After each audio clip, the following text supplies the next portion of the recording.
లోక్సభ ఎన్నికల ప్రచారం ఎండలతో పాటే విపరీతంగా హీటెక్కుతోంది. ఓవైపు ప్రధాని మోడీ, ఇంకోవైపు రాహుల్ గాంధీ మధ్య డైలాగ్ వార్ హై పిచ్కు చేరుకుంది. కాంగ్రెస్ వస్తే కేల్ కథమే అని, జనం సంపదంతా లాగేసుకుంటారని మోడీ చేసిన కామెంట్స్ తీవ్రస్థాయి దుమారానికి కారణమయ్యాయి. ఇదే ఇష్యూపై సుప్రీంకోర్టుకు వెళ్లినట్లు సిపిఎం చెప్పగా, మోడీపై అనర్హత వేటు వేయాలని ఈసీని కాంగ్రెస్ నేతలు డిమాండ్ చేస్తున్నారు. ఇంతకీ జనం సంపద చుట్టూ రాజకీయం ఎక్కడ మొదలైంది, ఎటు దారి తీయబోతోంది?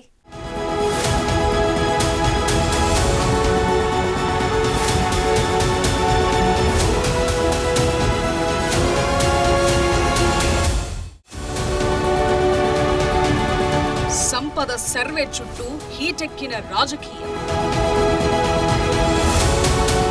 మంగళసూత్రాలు మాయమే అంటోన్న మోదీ, సంపదంతా మోదీ దోస్తులకే అన్న రాహుల్. ఎవరి లెక్క ఏంటి? సంపద ఎవరి దగ్గరుంది? అసలు కాంగ్రెస్ చెప్పిందేంటి? బీజేపీ ప్రచారం చేస్తున్నదేంటి? उसका मंगलसूत्र वो एक सोने का कीमत का मुद्दा नहीं है, उसके जीवन के सपनों से जुड़ा हुआ है. That there are 22 people in this country who have more wealth than 70 crore people. హిందువుల ఆస్తులు గుంచుకొని ముస్లింలకు వంచి పెడతారు అంటుంది. ఒక రాష్ట్రం ఇంకోరు గుంచుకొని పంచ పరిస్థితి ఉంటుందా? రాజ్యాంగం మీద ఒట్టేసిన ప్రధానమంత్రి ఇంత పచ్చ అబద్ధాలు మాట్లాడితే మంచిదా? మిత్రులారా, మీరు ఒక్కసారి ఆలోచన చేయండి. లోక్సభ ఎన్నికల్లో పొలిటికల్ హీట్ పెద్దగా కనిపించట్లేదనుకున్న వారికి తాజా పరిణామాలతో హై పిచ్ కు చేరినట్లయింది. ఇప్పుడు దేశంలో రాజకీయమంతా జనం ఆస్తుల చుట్టూ తిప్పటంలో ప్రధాని మోదీ ఒక అడుగు ముందుకేశారు. ఇప్పుడు చర్చంతా ప్రజల సంపద సర్వే చుట్టే తిరుగుతోంది. ఇందుకు కారణం కాంగ్రెస్ అగ్రనేత రాహుల్ గాంధీ మొదట ఓ చర్చను జనం ముందు పెట్టారు. ఎన్నికల ప్రచారాల్లో భాగంగా కేరళలో మాట్లాడిన సందర్భంలో దేశంలో పేదలు ధనికుల మధ్య అంతరం ఎలా పెరుగుతోందో లెక్కలతో సహా చెప్పారు. మనం ఎప్పుడూ వింటుంటాం, పేదలు మరింత పేదలుగా మారుతుంటే ధనికులు మరింత సంపన్నులవుతున్నారని. ఇదే నిజమని కాంగ్రెస్ అంటోంది. ఈ దేశ సంపద వనరులు అందరికీ చెందాలి అన్న కాన్సెప్ట్ ను రాహుల్ గాంధీ వినిపించారు. ఇదే ట్రాక్ లోకి ప్రధాని మోదీ వచ్చారు. కాంగ్రెస్ వస్తే ఆస్తుల పునఃపంపిణీ అంటోందని, అధికారం చేపడితే సర్వం లూటీ చేస్తారని కౌంటర్లు వేస్తున్నారు. జనం ఆస్తులను కాజేయటం కమ్యూనిస్టులు, మావోయిస్టుల ఆలోచన ధోరణి అని మాట్లాడారు. రైట్, ఎవరి వెర్షన్ వారు వినిపించారు. అయితే సంపద సర్వే విషయంలో అసలేం జరిగిందో ఓసారి డీకోడ్ చేద్దాం. హైదరాబాద్ తుక్కుగూడలో కాంగ్రెస్ మేనిఫెస్టో విడుదల చేసిన సందర్భంగా రాహుల్ గాంధీ ఓ మాటన్నారు. కేంద్రంలో కాంగ్రెస్ ప్రభుత్వం వస్తే కులగణనతో పాటే ధనిక పేద అంతరం పైన సర్వే చేస్తామన్నారు. అంటే సంపద ఎక్కడ పోగుబడుతోంది, ఎక్కడ ఆగిపోతోంది, పేదల చెంతకు ఎందుకు రావట్లేదన్న కాన్సెప్ట్ తో మాట్లాడారు. ఆ తరువాత కూడా వరుస ఎన్నికల ప్రచారాల్లో ఇదే విషయాన్ని ప్రస్తావిస్తూ వస్తున్నారు. జనం ఆలోచించాలంటున్నారు. మన దగ్గర 2 భారతదేశాలున్నాయని, అందులో ఒకటి బిలియనీర్లకు మాత్రమే సంబంధించిందన్నారు. అక్కడ వారు ఏ కలలైనా నెరవేర్చుకోగలరన్నారు రాహుల్. మరో ఇండియాలో పెద్ద సంఖ్యలో ప్రజలు నివసిస్తున్నారన్నారు. The central issues in the country are unemployment, price rise, but you will never see this in the national media. Farmers can block the highways to Delhi, but it will never be visible in the national media because the national media is fully controlled by the same people Mr. Narendra Modi helps. And so the question arises, what are we going to do about the huge amount of inequality that has been created in our country?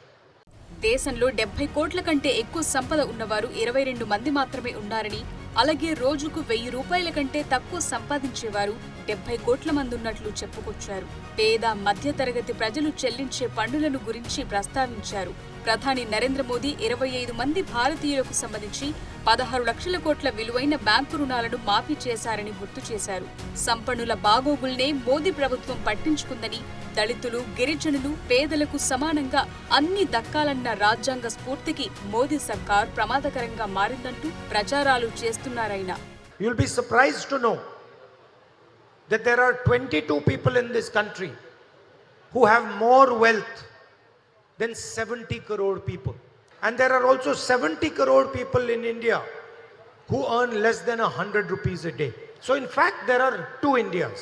One India that belongs to the billionaires, where whatever dream they want to see, they can see and fulfill. And the other India where the large mass of Indian people live. The poor people, the middle class, pay the taxes. In fact, the poorest person in India pays exactly the same amount of GST as Mr. Adani does. If the poorest farmer buys a shirt and Mr. Adani buys the same shirt, they will pay exactly the same amount of GST. And then the entire GST money goes into the hands of the richest 15-20 people. ఈ subject జనంలో ఆలోచన పెంచింది. దీంతో ప్రధాని మోదీ సీన్లో దిగారు. Rajasthan Tong నుంచి మొదలుపెట్టి అలీగఢ్, జైపూర్, రాయ్పూర్ దాకా అన్ని చోట్ల ఒకటే మాట చెబుతున్నారు. కాంగ్రెస్ అధికారంలోకి వస్తే ఆస్తులు లాగేసుకుంటారని అంటున్నారు. కాంగ్రెస్ కు అధికారం అప్పగిస్తే సర్వం లూటీ చేస్తారన్నారు. అంతటితో ఆగకుండా తల్లులు, అక్క చెల్లెళ్ల మంగళసూత్రాలను, బంగారాన్ని కొల్లగొడతారన్నారు. ఉద్యోగుల ఆస్తులను సర్వే చేసి ఆపై మింగేస్తారని ప్రచారం హోరెత్తిస్తున్నారు.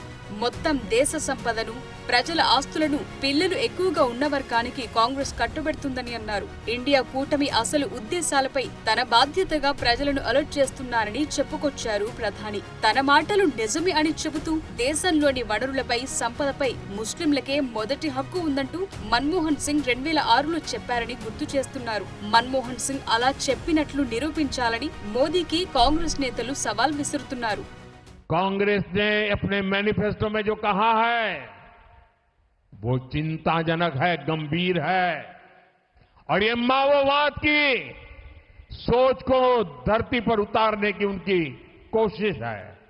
उन्होंने कहा है कि अगर कांग्रेस की सरकार बनेगी तो हर एक की प्रॉपर्टी का सर्वे किया जाएगा. हमारी बहनों के पास सोना कितना है उसकी जांच की जाएगी, उसका हिसाब लगाया जाएगा. हमारे आदिवासी परिवारों में चांदी होती है, सिल्वर कितना है उसका हिसाब लगाया जाएगा.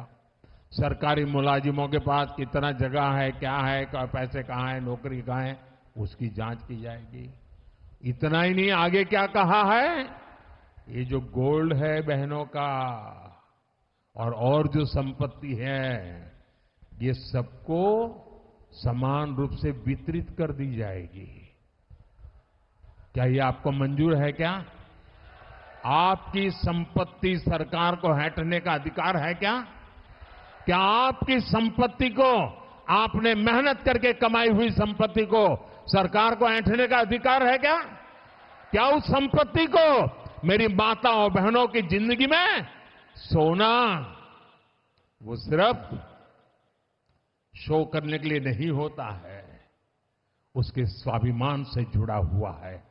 రెండేళ్లుంటే ఒకటి లాగేసుకుంటారని కాంగ్రెస్ ఏమైనా చేయగలదంటూ ప్రచారాల్లో ప్రస్తావిస్తూ వెళుతున్నారు ప్రధాని. కుటుంబ పార్టీల నేతలు, వారసత్వ రాజకీయ నాయకులు దేశ ప్రజలను విచ్చలవిడిగా లూటీ చేసి సంపద సామ్రాజ్యాలు నిర్మించుకున్నారని అన్నారు. వారి ఆస్తుల నుంచి పేదలకు చిల్లి గవ్వ కూడా ఇచ్చిన దాఖలాలు లేవంటూ మాట్లాడారు. उसका मंगलसूत्र वो एक सोने का कीमत का मुद्दा नहीं है, उसके जीवन के सपनों से जुड़ा हुआ है.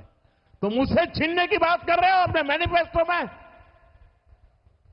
गोल्ड ले लेंगे, सबको वितरित कर देंगे. और पहले जब उनकी सरकार थी उन्होंने कहा था कि देश की संपत्ति पर पहला अधिकार मुसलमानों का है. इसका मतलब ये संपत्ति इकट्ठी करके किसको बांटेंगे? जिनके ज्यादा बच्चे हैं उनको बांटेंगे. మతం ఆధారంగా రిజర్వేషన్లు ప్రమాదకరమంటున్నారు. కులగణనతోనూ ఇబ్బందులుంటాయన్నారు ప్రధాని. 2004 నుంచి 2014 వరకు కాంగ్రెస్ 10 ఏళ్లు వరుసగా అధికారంలో ఉంది. అప్పుడు హ్యాట్రిక్ కొడుతుందని అనుకున్న సైలెంట్ ఓట్ బీజేపీ వైపు మళ్లింది. ఇప్పుడు 2014 నుంచి 2024 దాకా కేంద్రంలో బీజేపీ ప్రభుత్వం అధికారంలో ఉంది. రెండు ప్రధాన పార్టీల చెరో 2 టర్మ్లు పూర్తయ్యాయి. మళ్లీ ఇప్పుడు చారిత్రక తీర్పు ఇచ్చేందుకు జనం సిద్ధంగా ఉన్నారు. గతంలో మాదిరి సైలెంట్ ఓట్ మారుతుందా అన్నది కీలకంగా మారిన సమయంలో ఆస్తుల చుట్టూ రాజకీయం హాట్ టాపిక్ గా మారుతోంది. ఆస్తుల సర్వే, కులగణను మోదీ సీరియస్ గా తీసుకోవటం వెనుక చాలా కారణాలున్నాయంటున్నారు.